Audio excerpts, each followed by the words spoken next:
Hello, everybody. Welcome to our YouTube channel. Today I have a special guest with me, Vander Von Odd. Can you give a little introduction on yourself? Hi, my name is Vander Von Odd. I'm based in Los Angeles. I am a filmmaker and a drag artist. So let's start off and can you talk a little bit about your work and for the people that don't know who you are? Yeah, so I initially moved out to LA to pursue film, and while I was here, I turned 21 when I moved to LA, and I started going out to clubs, and I started doing drags, and then my drag career inadvertently took off much quicker than my film career. I appeared on the first season of the Boulet Brothers DRAGULA, which is a reality competition series. And that kind of launched my career. And then that also opened many doors for me in filmmaking. And now I'm just a full-time freelance artist on the stage, in front of the camera, and behind the camera. Awesome. Can we get a little bit into your inspirations that kind of inspire you at the current moment, or the main things that are influences that you saw as a kid, or? Oh yeah, I mean, my biggest influences growing up were always movies. I grew up in a very, very small town. I didn't really have access to much at all. Like, I didn't really have access to the internet until I was like a teenager. I didn't. There wasn't even like a mall when I was a kid. Like, there wasn't a mall until I was a teenager, so there was really nothing to do. But there was a video store, and my dad would take me to the video store every single Friday. It was like our thing to go on Fridays, and he would let me pick out 5 movies every Friday that I would watch throughout the week. And a lot of my influences now came from my love of films, most of which were horror films when I was a kid. For as long as I can remember, horror films were always my absolute favorite. So a lot of the references I pull are from horror and fantasy. And I also love um, books, films, stories, anything that's narrative based. I love stories and I love telling stories. I think when people ask me what I do so many things. I always kind of summarize it in that I'm a storyteller. I tell stories, be it performing on stage, directing some like a film project, or acting in front of a camera. It's all about storytelling, and so my main inspirations come from other stories that I saw or read as a kid. Yeah, I'm like reinterpreting them into Vander, right? Yeah, in many ways, there some stories are, or some images are kind of reincarnated through my work, and I think that's something a lot of storytellers share. Is it's impossible to not bring a little bit of that into your work with you, because it's what you've absorbed, it's what inspires you. hmm Now, growing up, you say you grew up in a small town. How was it? Like, I know it was hard, but It was. can we get into it? Yeah, sure. I mean, I grew up in a very small town called Calexico, and also Mexicali. So basically, both cities exist on the border, on the southern border of California. So I grew up both in Mexico and the U.S., kind of going back and forth. So I would go to school in the U.S., but I would spend the weekends with like my grandma and my family and my cousins in the Mexican side in Mexico. And as you can imagine, it was very Catholic. Oh It yeah, was very Hispanic. like small town. Oh Yeah. God, yeah, very small town mentality. So it was. Uh, it's weird for me because like looking back on it, I'm grateful for, I guess, the experiences I had in many ways, because they did shape who I am now. And at this point in my life, I think I'm a really strong bitch. Like, it takes a lot to knock me down, and that's kind of accredited to having such a rough, like, rumble tumble upbringing. But at the same time, it's not necessarily something I wish on anyone, nor do I think it's the most ideal way of gaining like confidence or strength. But that was my experience. Yeah, it was small town, very super machista. You know exactly what I'm talking about. Um, And really, so really being, like use yeah. it to like make us feel ashamed of ourselves, and because Oh, now I'm a spiritual person, and I also use like I'm very still considered like and then a higher being or whatever, but like a lot of people were basically use that against me, and it's kind of like hmm to defend yeah. and like feeling like you're not good enough or you're just not a part of whatever of Oh, whatever. for sure. I mean, I was like, I was by the time I was like 13, I was like a femme queer, like agnostic weirdo, Yeah. that didn't vibe in my town at all. Now let's get into your because you are into vintage aesthetics. Now, what was the thing that got you into vintage? It's funny. I talk about this a lot in interviews because it was such a pivotal moment for when I was a kid. The very first horror film I remember, like the absolute very first horror film that I remember, actually wasn't a horror film. It was a really terrible horror comedy called Wicked Stepmother, Hmm. and it was Betty Davis's last film, and she actually died during production, so the entire film had to be rewritten to make up for her absence. But I was somewhere between 2 and 3 years old, and not only is it my first memory of horror, it's my first memory of being alive. Like it's the first memory I have of being like a conscious human being. And I was like standing in my crib, like leaning over the rail in my parents' room, and they were watching Wicked Stepmother, and Betty Davis plays a witch who through the centuries marries into families, uses witchcraft to make them extremely rich, and then screws them over and leaves with the money. And in the end, they kind of like, I guess, spoiler alert, they kind of like force her body or her soul into like the body of a cat to trap her. And there's this scene where Betty Davis, in the end, or her daughter, like they fall over and they're being pushed into the body of a cat, and their head is just like spinning super fast. And as it's spinning, every time it does a revolution, there's a new face on it. So it would be like Barbara Carrera, the other actress. It would be Betty Davis. It would be this monster thing. It would be a cat, and it's just like flipping in the grass. And that image like burned itself into my brain. But that said, Betty Davis in the film plays like centuries old witch who in modern day time. So she was very fashionable, and she has this like super tight, super short, like ginger bob, and she wears a lot of black, very like reminiscent of like 70s, 80s, like Chanel, like black pencil dresses with like a super nipped waist. Hmm. And this is Betty Davis right before she died and post stroke. So she was very slender, and they like specifically in the film, I think this is where a lot of my obsession with corsetry came from, was that in the film she wears dresses that are slightly loose, but they belted her really tight. So she has this kind of like broader upper body and like broader skirt, but like a tiny waist. And I was obsessed with that movie, and specifically her and her character when I was a kid, and just the aesthetic, like brooches and big earrings and like the bob and like the nipped waist and the huge belt buckles and like the black leather shoe. Everything about it was so like powerful, like witchy vibes, at which clearly didn't transfer onto me at all.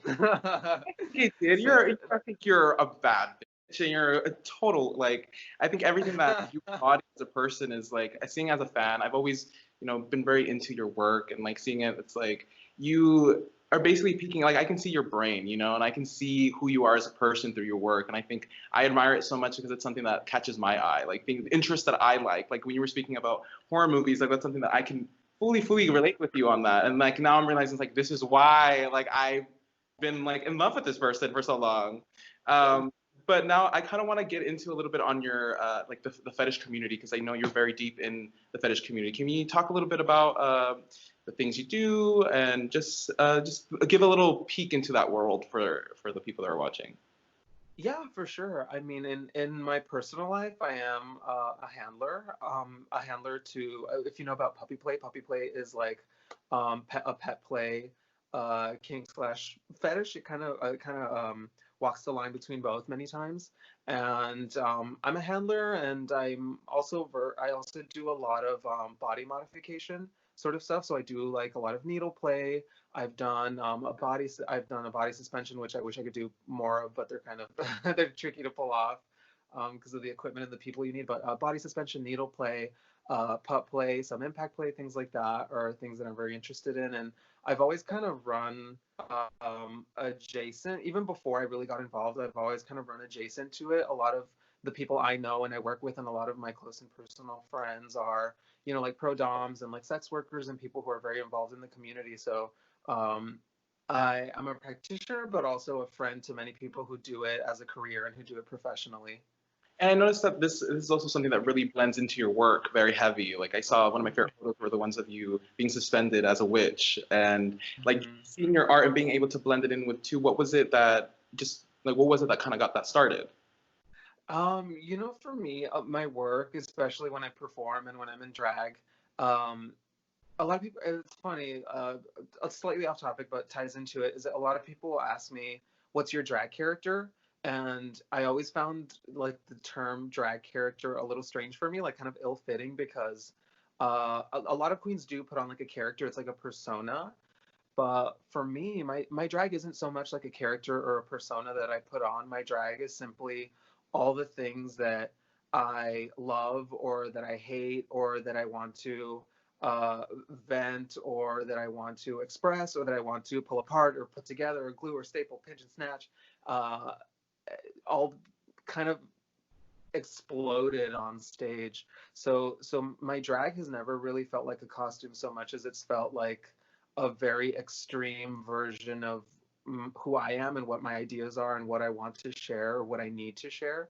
And naturally, because I am someone who practices kink and fetish and who sexuality is just a big part of my life, that inevitably is filtered through the lens of my drag, and that's why it makes such an appearance. And I think part of the reason for that a lot of my work is so sexualized is simply because I did grow up in a small town. I grew up feeling so ashamed about sexuality and sex and all of those things that when I finally moved out and I was able to freely express those things, I I wanted to express them like full force and kind of inspire people to feel that kind of liberty to do that themselves, because it was a very drab life in Calexico, Yeah. not even being able to I I, I feel like I can express those totally things, much understand. less do them. Yeah. Mhm. Now, what was it that got you started on drag? Like, when did you start, and what was the thing that kind of pushed you to get to do it? Funny enough, I feel like I've always been in drag to some extent since I was a little kid. Drag was always in some way, shape, or form a part of my life, whether I knew that it was or it wasn't. Like, I always had like a suitcase full of costumes. That it was like the Halloween suitcase, but like my parents never actually put it away because it was in use year round. And then there were so many instances of me wearing certain things uh to get away with a certain feeling. Like, for example, I couldn't wear a dress, even though I really wanted to wear a dress. But in fifth grade, when my parents asked me, "What do you want to be?" I was like, "I want to be a wizard." But I only wanted to be a wizard because I was gonna get to wear like a long ass robe. And I went to school in my wizard outfit, and like, you could not tell me I was not the fiercest mother walking down that like fifth grade hallway in like my little wizard gown. But like I was living, so drag has always been there in some capacity. But when I made, I guess, like the conscious decision to perform drag was when I moved to LA, because again I suddenly had all this freedom that I hadn't had before. And I noticed as I was trying to experiment with drag that I had so many inhibitions and so many fears and insecurities that I wasn't even aware of. Something as simple and stupid as like walking into the pantyhose aisle at Target was like such a challenge for me because of the way I was raised and because of all the shame surrounding that. So drag in many ways was also a challenge to myself to push my own boundaries and my own insecurities, because despite having those insecurities, I knew they were stupid. I knew they were completely unreasonable. There was no reason to have them, but they were there, and it bothered me. So yeah, when I turned 21, I'd been doing experimenting with drag prior to 21, and then once I turned 21, I hit the clubs. I like running. I hit the ground running. Now, can we get into Dragula? Because I know that was also a big peak in your career of winning the first winner of Dragula. And now I know that you work in the production and you do behind the Yeah. scenes stuff. So can we get a little bit into that? Yeah, for sure. I mean, I never expected to be on season one of Dragula. They never like released a casting call or anything. It was by invitation, and I got a DM on my Instagram from the Boulet Brothers, like, "Hey, there's something we're doing you might be interested in. Here's an NDA, signed it, send it back." And I was like, "Okay." I had no idea what they were talking about. I honestly thought it was like a stage show or something. I sent the NDA, and then they sent me like the promo stuff for Dragula and were like, "Is this something you'd be interested in?" And I said, "Sure, what the hell?" I was shitting my panties, by the way, but I was like, "Sure, why not?" And I was like, when do you start filming? And they were like, this Friday. So like, you know, so I was that like, was really I'm not fun. ready, but okay, I guess I can do it. Yeah, I was like, I guess I'm ready. Let's do this. And yeah, and like within I think 4 or 5 days, we were on set filming season 1. So it was really fast and it was really crazy. And since winning the show, again, my background is in film and television, and it kind of just felt really organic because at this point, you know, after we filmed season 1, like we toured together. I got to, you know, I got to know the Boulets like on a more personal level. We're all friends, and so when season 2 rolled around, they said, "Would you be interested in working on the show, and in what capacity?" And I said, "Oh, I mean, I production. They didn't have a production designer, and I was like, that's what I was doing before I started doing drag. I would love to do the production design for the show." And they said, "Absolutely." And then that's where it took off. So now we've done season 2 and season 3. And oh, we were so close to launching a casting call for season 4, and then Mhm. Miss Rona happened. But as soon And it as really things boiled down, yeah, as soon as things boil down, you can expect casting calls for season 4. And we're awesome. now on Netflix. So for people watching, if they'd like to see Dragula, seasons 2 and 3 are on Netflix, and season 1 is on YouTube. Yeah, and that's how when I first discovered you was through Dragula, and I remember like watching you and seeing. I remember that look that you did with where you did the upside down triangle, the Oh from yeah. us about the queer. I was like, this person gets it. I love it. The looks are there, and you everything perfect. Everything I needed and everything I wanted. Thank you so So much. yeah, and I want to thank you so much again. Like I've been telling everybody that has, I've been giving interviews. I want to thank you for doing your part and expressing yourself because little do we know, all these things basically lead up to a bigger picture of helping other people out, and the fears that you're having are the fears that somebody else might have, and now you're able to help them out and give them a little inspiration because I know like I can relate with you on a lot, and I know somebody else can relate with your experiences. So I want to thank you so much for being the force that you are and just fighting forward and constantly like doing your thing.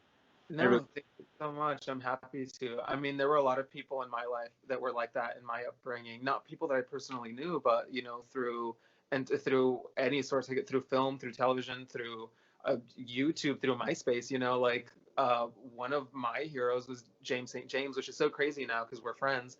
But when I was a little 14-year little old booger, like queer booger in the middle of nowhere, USA, I would watch the Daily Freak Show with James St. James every day, and it was just this bald, kooky man running around Hollywood being super gay, and my little gay heart was like, I want to be like that someday, and now I am. So I hope I can share that with people the way it was shared with me when I was a kid. and you're doing it because I'm one of your big fans. Like before all of this, before I even had this job, I was a big fan of yours, and I really, really appreciate for everything you've done. So I'm gonna link all your work down below so people get to see more about you. And I want to thank you for being on. And yeah, that's it. So I want to thank everybody for watching and have a nice one. Bye, everyone. Thank you so much for having me.